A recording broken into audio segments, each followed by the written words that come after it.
In the history of exploration, few figures are as widely known and yet as little understood as Christopher Columbus.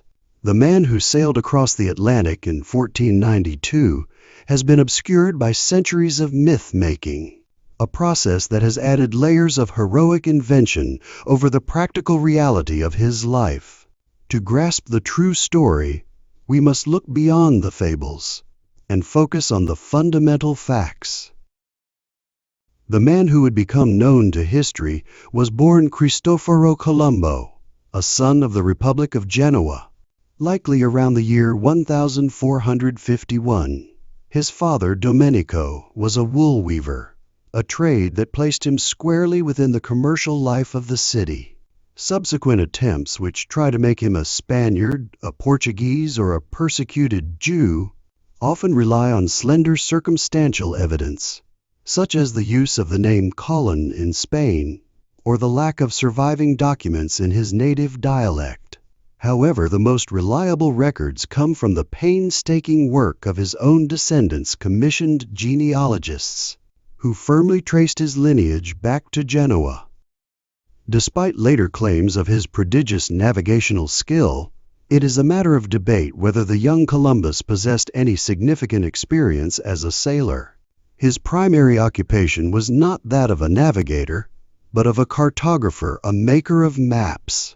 It was in this very role that he made a profound and consequential error. Christopher Columbus did not invent the idea of a round Earth. That was a fact established long before his time.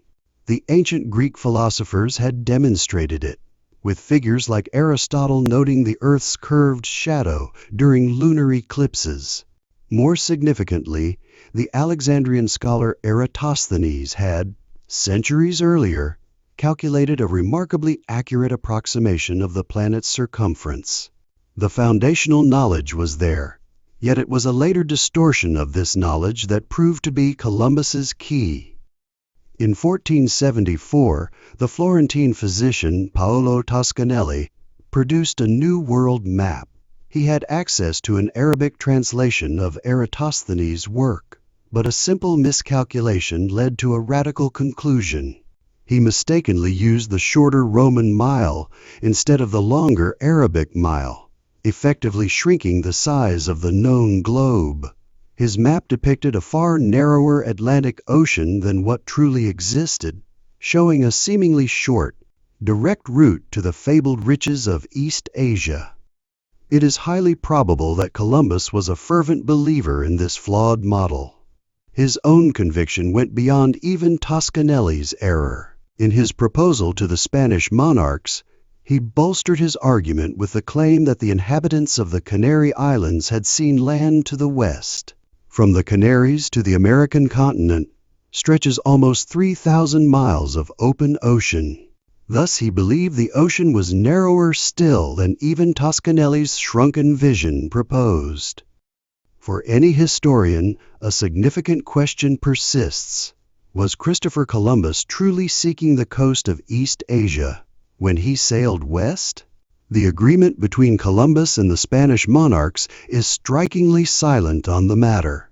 Its text authorizes him to discover and acquire some islands and a continent in the sea ocean, but does not contain a single reference to specific Asian locations like Cathay, China, or Sapangu, Japan.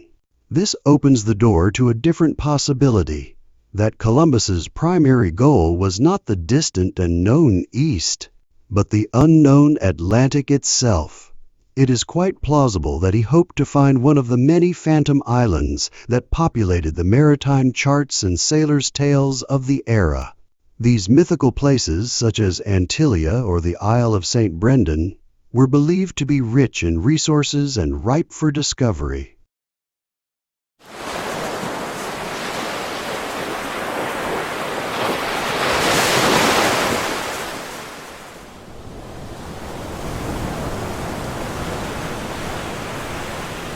The fragility of Columbus's theoretical world was ultimately exposed on the vast, empty expanse of the Atlantic. The crew, under the strain of a long voyage, began to see what they desperately wanted to see. They mistook low-lying clouds for distant shores, while Columbus, in his desire to prove his calculations correct, logged non-existent islands on his charts and manipulated his logbook to show shorter distances than the ships had actually traveled.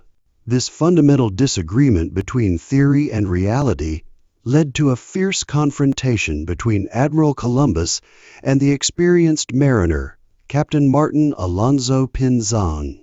Pinzon argued for a turn to the southwest, a change of course that ultimately saved the expedition. Just 6 days later, on October 12, 1492, a lookout finally sighted what was unmistakably land. Columbus christened the island San Salvador, while its indigenous inhabitants knew it as Guanahani. This first landfall remains one of history's enduring geographical puzzles. Today, no fewer than 15 different islands across the Bahamas and the Caribbean have been proposed as the true site. The descriptions left by Columbus, a record of a specific coastline and a particular harbor, only partially fit each of the proposed locations. The ambiguity of the evidence has allowed for endless speculation. In 1925, for reasons known only to themselves, the British colonial authorities bestowed the famous name upon Watlings Island in the Bahamas, a gesture that gave rise to the dubious modern belief that Watlings was the first American land discovered by Columbus. The precise landing spot, therefore, remains lost to time. In the final years of his life, Christopher Columbus carefully cultivated an image of profound piety, claiming that the true purpose of his voyages had been the Christianization of the indigenous peoples. Yet this self-fashioning concealed a far more mercenary reality. From the very moment of his discovery, his mind was consumed with a single, practical question: how to turn these newfound lands into a profitable enterprise. His first voyage had won him fame, but had failed to deliver the promised riches. It is crucial to remember that the Spanish Americas remained a decidedly unprofitable venture until Hernán Cortés's invasion of Mexico in 1519. Columbus's famous letters describing his maiden voyage, overflowing with visions of a terrestrial paradise and guileless natives, were, in essence, a masterfully crafted prospectus. Their purpose was to lure colonists and investors, to establish a framework for conquest, and most importantly, to secure the exploitation of those very same guileless natives for labor. He was believed. His second voyage in 1493 was transformed into a massive colonial undertaking. 17 ships laden with 200 settlers, seeds for crops and livestock. But these colonists unknowingly carried a far more deadly cargo, the virus of influenza, a disease that became apocalyptic for the immunologically defenseless islanders. Within a few short years, mortality rates soared to 90%. Epidemics raced through the archipelago faster than any conquistador could explore it. This is why, when later Columbus reached the coast of Yucatan, he encountered not a thriving Maya civilization, but an eerily empty jungle. The lands he sought to exploit were depopulated by the biological catastrophe he caused. Columbus's cruel and incompetent governance became legendary. Even the Spanish monarchs, who were hardly known for their sentimentality, refused to legalize his proposed slave trade. In the end, his tyranny and atrocities committed against both the indigenous people and Spanish settlers led to his downfall. At the conclusion of his third voyage, he was arrested and shipped back to Castile in chains. Yet, in a testament to his enduring fame, he received a royal pardon. The monarchs not only forgave him his failures, but also entrusted him with the command of yet another expedition across the Atlantic. Ultimately, towards the end of his life, the crown acknowledged its debts, and Columbus received a significant portion of the revenues he believed were owed to him from his discoveries. He used part of this wealth to provide for his fellow sailors. However, he refused to honor the debts he owed to the Genoese merchants, who had once bankrolled his first fateful voyage. Christopher Columbus died on 20 May 1506 in Valladolid.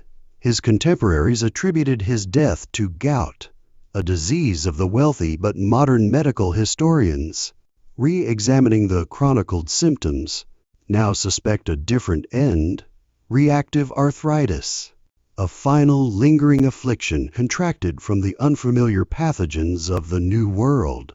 Following his death, Columbus's body became an object of political symbolism.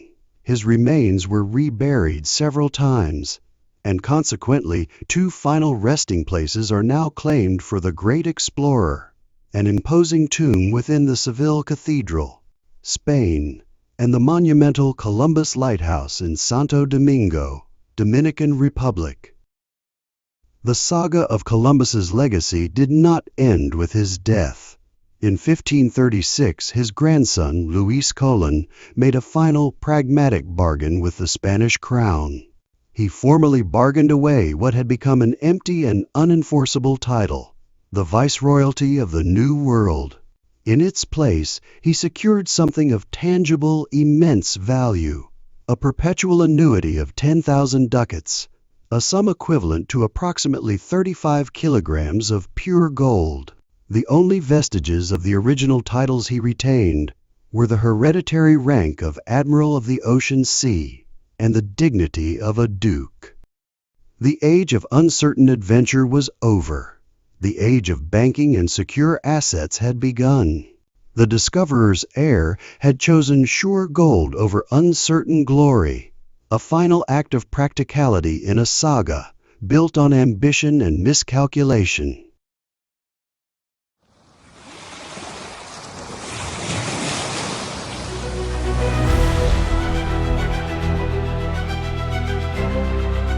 If you enjoy our short, informative video, click your like and subscribe. Do not miss our upcoming videos. We may be a bit awkward, but we always manage to have a good time and find joy in the little things.